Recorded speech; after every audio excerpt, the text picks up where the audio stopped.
unite a country after a particularly nasty election. Bill Gallo, VOA News, Seoul.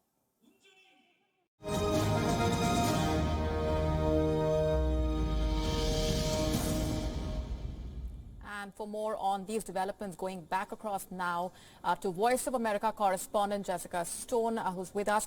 Jessica, let's talk about the implications of this change in leadership for the entire region.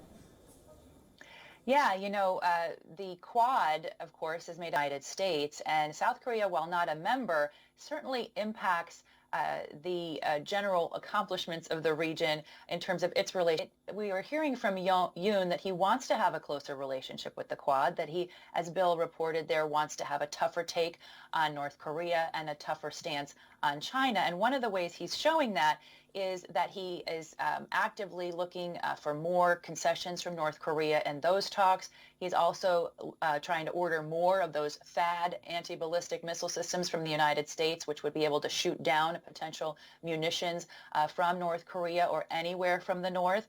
And so far, we're hearing a more conciliatory tone as well from him on Tokyo. That's a real relief here in Washington, because Washington officials want to be able to continue to work with the triad of South Korea, Japan, and the United States with respect to countering Beijing in the region. Interestingly enough, we did get the Chinese Foreign Ministry to actually comment on this election. They congratulated Yoon on his win and actually said, quote, "We look forward to more healthy and stable ties." So we'll see how he manages the differences with China as well. That'll be key. Indeed, and we will watch out for those developments and updates. Thanks very much for now, Jessica Stone. And with that, it's a wrap on the Beyond BOA co-production.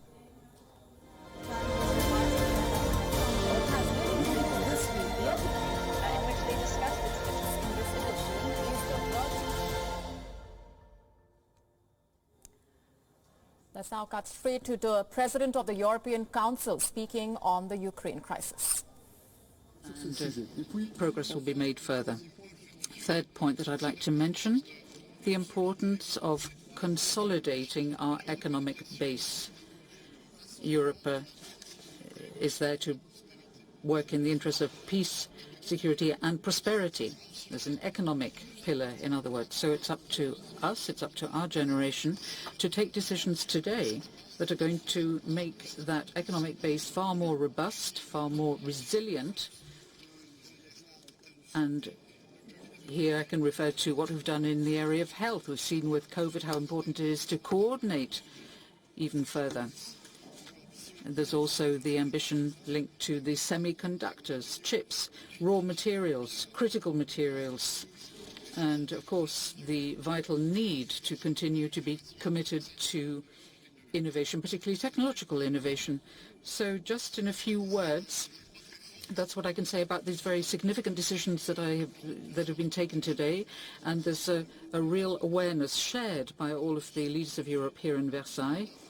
We're all aware of the importance of the moment that we're living through and the decisions that we're taking, not just for tomorrow and the next few months, but for coming generations. L'Union européenne, la paix, la prospérité, la sécurité. We must move towards peace, prosperity and security. These are the challenges we must pick up so that we can see tangible results. More independence, more sovereignty, less fragility, and a greater ability to determine our own fate for the European Union. We'll have the opportunity to come back to the implementation of all of these measures because there's going to be a European Council in Brussels in 2 weeks' time. We'll be taking a look at energy and other issues. We also intend, before the June summit, to have an extraordinary summit, which means that we'll be able to take a look again at security and defense. So once again, I'd like to thank President Macron for having brought us here today in Versailles at such a symbolic place, symbolic moment. It's at the heart of European history. And yesterday and today, we came together to carry through this ambition for Europe. Thank you. Merci Charles, merci Emmanuel.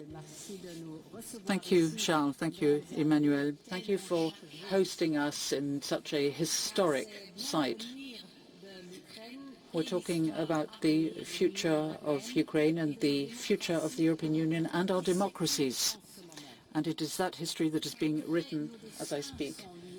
Our destinies are linked. Ukraine is a member of the European family.